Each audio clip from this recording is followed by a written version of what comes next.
कहानी की शुरुआत एक जंगल की रात से होती है। इस जंगल में एमी और कार्लो नाम का एक कपल कैंपिंग करने आए थे। दोनों प्यार करने के बाद सोने की तैयारी कर रहे थे, लेकिन तभी उनके टेंट के पास से कोई चीज गुजरती है। इस चीज ने उन दोनों का ध्यान अपनी तरफ खींच लिया था, जिसके बाद कार्लो एमी से कहता है, तुम टेंट में रहो, मैं बाहर जाकर देखता हूँ। इतना कहकर वो टेंट से बाहर आ जाता है। अब कार्लो टेंट के आसपास ही देखने लगा था कि उनके पास से क्या गुजरा था। उसे जब आसपास कुछ भी दिखाई नहीं देता तो वो वापस टेंट में आता है, मगर अब टेंट से एमी गायब थी और उसे गायब देखकर कार्लो बहुत हैरान था। वो अब जंगल में एमी को ढूंढने लगा था और थोड़ा ही आगे जाने पर उसे एमी दिख भी जाती है। एमी एक छोटी सी पहाड़ी पर लटक रही थी और उसकी जख्मी हालत देखकर कार्लो बहुत डर गया था। वो उसके पास जाकर जैसे ही उसे खींचता है तो एमी के शरीर के दो हिस्से हो जाते हैं। कार्लो को कुछ समझ नहीं आ रहा था कि ये सब कैसे हुआ और तभी कोई पीछे से आकर उस पर वार कर उसे बेहोश कर देता है। कुछ देर बाद कार्लो को धीरे धीरे होश आता है और वो खुद को किसी अनजान जगह पर पाता है। उसे एक टेबल से अच्छी तरह से बांधा हुआ था ताकि वो कहीं भाग ना सके। इसी दौरान कार्लो की नजर पास रखे एक चाकू पर पड़ती है, जिसके बाद वो हिम्मत से काम लेकर किसी तरह उसे उठा लेता है। अब वो जल्दी जल्दी चाकू की मदद से खुद को आजाद करता है। आजाद होते ही वो टेबल से उठता है और फिर बाहर निकलने का रास्ता ढूंढने लग जाता है। इसी बीच उसे एक बर्तन में कटा हुआ सिर दिखाई देता है, जिसे देखकर वो बहुत डर गया था। इसके बाद वो फिर बाहर निकलने का रास्ता ढूंढने लग जाता है और तभी फिर से कोई पीछे से उस पर वार करता है। इस वार से कार्लो की मौत हो चुकी थी और कुछ दिनों बाद इसी जंगल में एक वैन तेजी से आगे बढ़ रही थी। इस वैन में एक टीचर और उसके स्टूडेंट्स थे। टीचर का नाम कैरन था और वो अपने स्टूडेंट्स को स्टडी टूर के लिए यहाँ लेकर आई थी। थोड़ी ही देर बाद वैन एक बड़े से घर के बाहर रुकती है। कैरन और उसके सभी स्टूडेंट्स कुछ दिन इसी घर में रहने वाले थे। कैरन सभी स्टूडेंट्स को अपने अपने कमरे में जाने को कहती है, जिसके बाद वो भी कमरे में आते ही उसे उसका लवर पॉल दिखाई देता है। पॉल उसे सरप्राइज देना चाहता था, इसीलिए वो उसे बिना बताए जहाँ आया था। पॉल को जहाँ देखकर कैरन बहुत खुश होती है और वो उसे घर दिखाने का फैसला करती है। वो दोनों जैसे ही कमरे से बाहर निकलते हैं तो उनका सामना सीमा नाम की एक लड़की से होता है। सीमा भी कैरन की स्टूडेंट थी और वो अभी थोड़ी देर बाद सभी ने अपना अपना कमरा ढूंढ लिया था और अब वो खाने की तैयारी कर रहे थे। कैरन के साथ उसके 5 स्टूडेंट्स यहाँ आए थे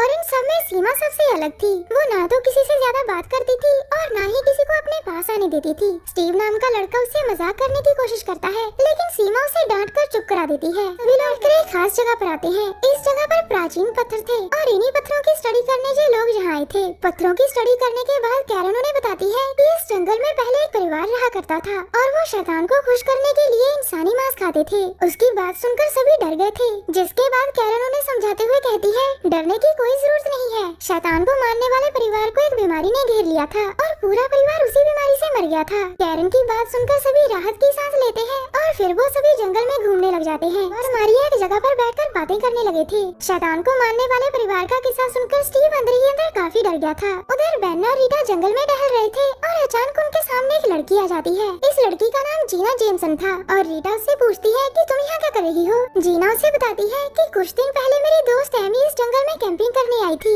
लेकिन वो अभी तक घर नहीं लौटी। पुलिस ने भी मेरी सहायता नहीं की, इसलिए मैं एमी को ढूंढने जहाँ आई हूँ। इतना कहकर वो वहाँ से चली जाती है और उसके जाने के बाद बेन और रीटा फिर से जंगल में टहलने लग जाते हैं। कुछ देर बाद रात हो जाती है। वे जंगल में टहल रहे थे और इसी दौरान उनकी नजर एक पुराने किले पर पड़ती है। ये किला काफी डरावना लग रहा था और वो दोनों इसके अंदर जाने का फैसला करते हैं। इसके अंदर आते ही रीटा को डर लगने लगता है और वो बेन को वहीं छोड़कर चली जाती है। उसके जाने के बाद जैसे ही बेन आगे बढ़ता है तो वो एक बड़े से गड्ढे में गिर जाता है।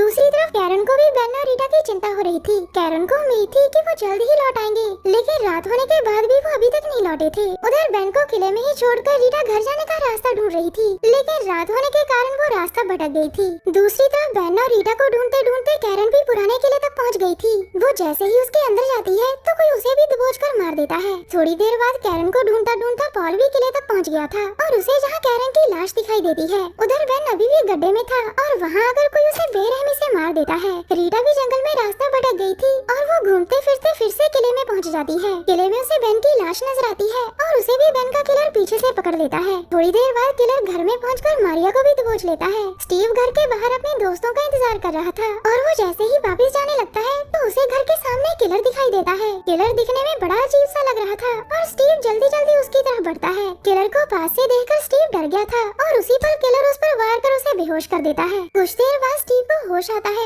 और किलर ने उसे भी टेबल पर बांध रखा था। जंगल में आज तक जितने भी कत्ल हुए थे उन सभी का कातिल ये किलर ही था। ये किलर उसी परिवार का आखिरी बचा हुआ मेंबर था जो शैतान को खुश करने के लिए इंसानी मांस खाता था। वो आज भी स्टीव को मारने वाला था, लेकिन कोई आवाज सुनकर वहाँ से चला जाता है।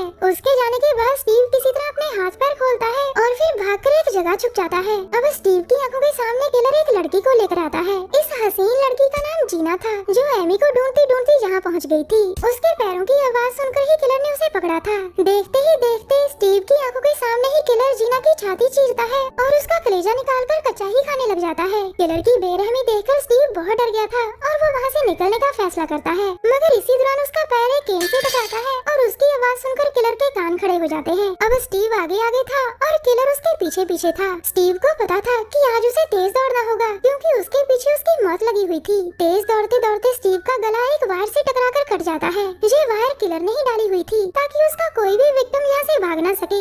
दूसरी तरफ घर में सिर्फ सीमा ही बची थी, जो अभी अभी नींद से जागी थी। जब उसे घर में कोई भी दिखाई नहीं देता तो वो कैरन को पुकारने लगती है। इसी बीच उसे कमरे में मारिया की लाश दिखाई देती है, जिसे देखकर वो बहुत डर जाती है। वो जल्दी जल्दी भागकर घर से बाहर आती है और घर के बाहर खड़ा किलर उसके पीछे लग जाता है। सीमा वैन में बैठकर यहाँ से भागना चाहती थी, लेकिन अब वो किलर के हथे चढ़ गई थी। थोड़ी ही देर में सीमा को भी किले में होश आता है। अपने आप को नई जगह देखकर वो बहुत डर गई थी और खुद की सुरक्षा के लिए वो सामने पड़ा चाकू उठा लेती है। अब सीमा जल्दी जल्दी यहाँ से निकलना चाहती थी और वो बाहर निकलने का रास्ता ढूंढने लग जाती है। इसी दौरान उसे दरवाजा खोलने की आवाज सुनाई देती है और वो आवाज सुनकर एक जगह छुप जाती है।